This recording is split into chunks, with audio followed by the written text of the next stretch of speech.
senhoras e meus senhores, queria em primeiro lugar agradecer a oportunidade que me foi dada para poder participar neste evento, portanto, nas 6ª Jornadas de Língua Portuguesa, Investigação e Ensino, com o tema Leitura Literária em Contextos Escolares. Queria ainda, neste sentido, agradecer a professora doutora Amélia de Melo Lopes, diretora da Cátedra Eugênio Tavares de Língua Portuguesa, agradecer a professora doutora Fátima Fernandes, coordenadora da linha 3 da Cátedra Leitura, Literatura em Língua Portuguesa e Espaços Físicos e Sociais de Leitura, a instituição literária em Cabo Verde, e por fim agradecer a doutora Mariana Faria, vogal da Cátedra e membro da comissão organizadora deste evento. Ora, sendo eu natural do Paúl, terra do poeta cabo-verdiano Januário Leite, um amigo do Eugênio Tavares, portanto, patrono da Cátedra, e que faleceu dias antes do seu dito amigo Januário Leite, e também, sendo eu igualmente membro da dita Cátedra, diria que é sem dúvida uma grande honra poder participar neste evento científico. Permito-me então que vos apresente o tema da minha comunicação, comunicação essa que se intitula O papel da seca e da pesca da baleia na imigração cabo-verdiana para os Estados Unidos da América. Trata-se de uma temática que visa coordenar os primórdios da história da diáspora cabo-verdiana com a leitura literária das ilhas no contexto escolar e académico. Ora, o conhecidíssimo poeta e cronista cabo-verdiano Jorge Barbosa via as ilhas de Cabo Verde como minúsculos pontos algures no oceano, melancólica e geograficamente possíveis, rodeadas pelo mar, como vem nos compêndios. Neste sentido, diria que são 10 ilhas que, segundo o próprio, aparecem quase invisíveis pontos pingados no azul luminoso atlântico da esfera. 10 ilhas que esperam ainda o final deste destino de todos nós, que há meio milénio um dia começou. Trata-se de um país onde a queda da chuva tem assumido um papel preponderante na definição do estilo de vida dos cabo-verdianos, visto que é ela quem determina um ano agrícola favorável. Com a sua dita queda, os poetas projetam contemplar os seus ganhos, facto que, por exemplo, aconteceu com o Jorge Barbosa no poema Depois da Chuva. Veja-se a seguinte passagem: quando a chuva passar, hei de ir ao cimo do cutelo para ver o cenário soberbo que a terra tem e sentir o cheiro úmido da terra encharcada. Falarei até o pai do milharal das plantações banais, motivos afinal que me demorem mais ao pé de ti. Contudo, a sua irregularidade, distinguida por grandes períodos de seca, tem feito com que o cabo-verdiano se confronte em certos períodos com épocas de estiagens, com consequências dramáticas na agricultura e na pecuária. Veja-se, igualmente, o poema Seca do dito autor. 2 anos de seca, vividos como Deus sabe, vagueiam pela cidade esqueléticas crianças. Chegaram de fora dos campos onde outrora havia a harmonia de plantas exuberantes, a promessa da fartura. Parecem bonecos macabros e causam dó. Os seios secos das mães amamentam ainda. Neste sentido, quando não chove, os agricultores e a maioria dos residentes acabam por ser as grandes vítimas. Os agricultores preservam incessantemente a expectativa de que irá chover no dia seguinte. Por isso, a sementeira é feita basicamente de crença e de esperança, num ritual praticamente análogo em todas as ilhas. Embora a imprevisibilidade da chuva costuma ter efeitos na vida desses agricultores, eles, por vezes, plantam antes das primeiras chuvadas, o que gera enormes prejuízos, uma vez que, quando a chuva tarda em cair, eles desperdiçam as suas sementeiras, levando o dito Jorge Barbosa a falar na tristeza das sementeiras perdidas. Portanto, os islenhos têm vindo a sofrer a pressão de vários fenómenos adversos que os incitam a se afastarem da sua terra natal como solução para a resolução das carências dos que saem à procura de uma vida melhor e dos familiares que permanecem no país através de remessas, o que, consequentemente, acaba por ter um grande impacto na economia do país. Assim, diria que, provavelmente, a primeira grande fome documentada em Cabo Verde ocorreu entre 1580 e 1582 e matou muitos cabo-verdianos. Dada a gravidade dessa situação, muitos desses residentes chegaram a comer os seus animais domésticos. Entre 1610 e 1611 houve um outro período de fome devido à falta de chuva, sendo que houve uma enorme subida do preço dos alimentos. Por isso, alguns géneros alimentícios enviados para Cabo Verde foram vendidos a um preço exorbitante, podendo ser adquiridos apenas pelos mais ricos. Um outro período deu-se entre setembro de 1774 e fevereiro de 1775, tendo morrido 22.666 cabo-verdianos. Também, em 1823 e 1826, se viveu no arquipélago um outro grande período de fome, tendo morrido cerca de 30.000 pessoas em todas as ilhas. A ilha de Santo Antão perdeu cerca de 13.000 dos seus habitantes. O período de 1850 a 1866 ficou estigmatizado por uma ininterrupta irregularidade de chuvas que, umas vezes, abrangiam todas as ilhas e outras vezes parte delas. Para piorar a situação, entre 1854 e 1855, a Ilha do Fogo foi afetada pela cólera morbus que matou cerca de 800 pessoas. A pior de todas essas fomes foi, sem dúvida, a que decorreu entre 1863 e 1866, visto que as ilhas do grupo de Sotavento sofreram 40.000 mortes. Essa crise foi provavelmente a primeira a ser denunciada no exterior. No entanto, a Ilha de Santiago foi a que mais sofreu, visto que a seca teve trágicas consequências ao ter sido antecedida por uma estiagem que desproveu o povo de recursos. O gado e os homens morriam à míngua de alimentos. Atingiu o ponto mais alto em 1963 e o mais baixo em 1866.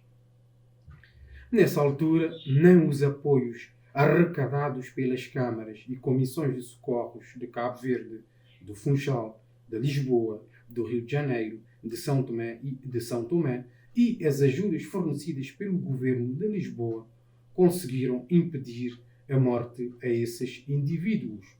Desta feita, o contacto do homem islenho com as dificuldades aumentava a expectativa de emigrar, surgindo dessa forma como a solução e esperança possíveis para superar as adversidades do cotidiano. Assim, podemos dizer que, a partir do século XVIII, com o recrutamento de cabo-verdianos para trabalharem na pesca da baleia, setor económico muito importante na altura, pelo interesse do seu óleo na curtição de peles, de couros e na iluminação dos Estados Unidos da América, se começou a verificar a saída de grande número de cabo-verdianos à procura de melhores condições de vida e uma consequente ascensão social. Essa atividade levou para as ilhas um enorme número de navios baleeiros dos Estados Unidos, cuja tripulação se aproximava dos habitantes com o propósito de se abastecer de água, de produtos alimentares frescos e de se derreter as gorduras das baleias capturadas, visando a obtenção do óleo ou azeite. Posteriormente, começaram a contratar os locais para trabalharem nos barcos, que rapidamente conquistaram a fama de bons trabalhadores, sendo que os primeiros a serem contratados eram das ilhas de São Nicolau, Brava e do Fogo. Na obra Chiquinho, Baltasar Lopes da Silva atesta o frenesi causado a quando da chegada de um baleeiro, um acontecimento que emblemava a abundância, a exteriorização da vontade dos residentes em serem recrutados e o desembarque de alguns naturais que aproveitavam para visitar os seus familiares. Leia-se a seguinte transcrição. Chegaram navios baleeiros na terra. Correu logo a notícia. Navio de baleia era fartura para a ilha. Os rapazes alvoroçaram-se porque todos tinham vontade de serem recrutados. Começaram a chover pedidos aos encarregados do engajamento, pois o número de tripulantes de que os navios careciam era menor do que o dos pretendentes. Desembarcaram para ver a família muitos rapazes que faziam parte das tripulações. Jorge Barbosa fala desses americanos que regressavam gritando, facto que originava lágrimas de felicidade nos seus familiares e amigos que os recebiam com o estalar de foguetes. Contudo, essa felicidade demorava pouco tempo, porque voltavam a partir de novo com o objetivo de prosperarem economicamente. Desta vez, deixavam lágrimas de tristeza nas pessoas que os tinham recebido com alegria e iam com saudades diversas, sobretudo das mornas de Eugênio Tavares, como se nota na seguinte passagem do poema Ilhas. Seló, seló, americanos que chegam na balbúrdia do cais. Há lágrimas de alegria, fugidos cristais, iluminando os olhos das mulheres. Foguetes estalam no ar por toda a Brava, contagiando a harmonia de cores e de flores da gracílima paisagem. E depois, lá vão outra vez, tristonhos os emigrantes, América, Mar Largo, amores distantes, saudades crioulas das mornas de Eugênio. Apesar dos tripulantes desses baleeiros apresentarem um poderio económico diferente dos locais, eles não eram vistos com a mesma admiração dos americanos que trabalhavam nas fábricas e nas plantações. Estes, no imaginário local, oferiam bons vencimentos, facto que os faziam regressar com algum poderio económico e serem admirados por todos. Já os baleeiros trabalhavam muitos meses nos mares do sul, em detrimento de um salário pecuniário. Apesar dessa diferenciação económica que possa ter existido em determinadas situações, o trabalho nesses navios assumiu capital importância na melhoria de vida de muitos cabo-verdianos e no início da diáspora cabo-verdiana, visto que esse fluxo migratório originou o processo de reunificação familiar que foi sendo restabelecido em diferentes cidades americanas, sobretudo em New Bedford, onde os cabo-verdianos também encontravam a oportunidade de trabalhar nas fábricas de cordas, na agricultura, além da mão de obra costeira e nos têxteis. Baltasar Lopes da Silva, ao descrever o recrutamento de trabalhadores para os barcos Wanderer e Morgan, fala da personagem Antoninho de Nhanalante, que ficou triste por não conseguir uma vaga, como se nota na seguinte transcrição. Fomos chaleirar o recrutamento que se fazia na administração do Conselho. O encarregado era assistido por 2 homens de bordo, um deles de olhos muito brancos. Ele distribuía os rapazes pelos barcos. Este é para a barca Wanderer. Você vai para Morgan. Lembro-me ainda da cara triste de Antoninho Nhanalante por não ter encontrado lugar. Era condenado a continuar a vida no rabo da enxada. Tive pena das suas calças rotas que já não tinham onde pagar remendo. Antoninho e os outros recusados tinham de continuar a ganhar 3 tostões por dia, puxando nas hortas. O mar foi, sem dúvida, o grande responsável pela concretização desses propósitos, ao servir de via por onde passavam os barquinhos no seu itinerário em direção aos Estados Unidos da América. Contudo, nem sempre os barcos chegavam aos seus destinos, daí que, quando o viajante saía das ilhas, deixava saudades e rezas nos lábios dos familiares e amigos, visto que muitos eram os irmãos, segundo Jorge Barbosa, que não regressavam mais por causa das adversidades que enfrentavam através da pesca da baleia, quer através da viagem, através da pesca da baleia e também da viagem transfronteiriça que faziam. Encontramos, portanto, um mar obstáculo, como se nota no poema Irmão de Jorge Barbosa, onde também a vida de alguns que emigravam e trabalhavam na sopradita pesca da baleia, um trabalho que os deixavam com as mãos calosas e que os expunham aos perigos marítimos. Também havia os que trabalhavam nas fornalhas dos navios, alimentando-os com carvão. Cruzaste mares na aventura da pesca da baleia, nessas viagens para a América, de onde às vezes os navios não voltam mais. Tens as mãos calosas de puxar as encharquias dos barquinhos no mar alto. Viveste horas de expectativas cruéis na luta com as tempestades. Aborreceu-te este tédio marítimo das longas calmarias intermináveis. Há o intento do autor em mostrar uma dissemelhança na sociedade cabo-verdiana e no seu estado de espírito, consequente da saída de uma parte da população para os Estados Unidos da América.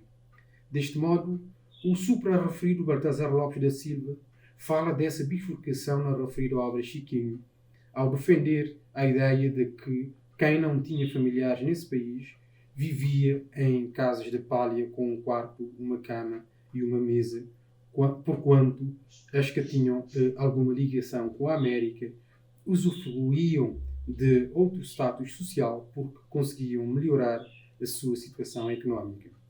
A chegada de cartas americanas simbolizava igualmente a chegada de dólares.